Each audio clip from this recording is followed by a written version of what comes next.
حضرت آدم علیہ السلام کی پیدائش سے لے کر اب تک دنیا میں وہ واحد انسان ایک صحابی تھے جس نے 100 سے زائد جنگیں لڑی اور وہ اپنی زندگی کی ایک بھی جنگ نہیں ہارے۔ ان کی موت بستر پر واقع ہوئی۔ وہ صحابی جس نے اسلام لانے سے قبل مسلمانوں کی جیتی ہوئی جنگ احد کو ان کی شکست میں بدل دیا۔ وہ صحابی جس نے قبول اسلام کے بعد عربوں کی مشہور دیوی غازی کو نبی کریم صلی اللہ علیہ وآلہ وسلم کے حکم پر قتل کیا۔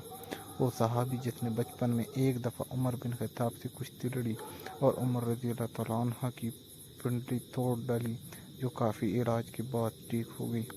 وہ صحابی جس کے ایمان لانے کی خواہش نبی اکرم صلی اللہ علیہ وآلہ وسلم نے فرمائی۔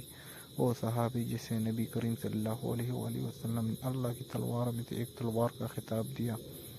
پوسٹ پہ کوئی آپشن نہیں دوں گا کیا نام ہوگا ان کا، اگر آپ جانتے ہیں تو ضرور بتائیے۔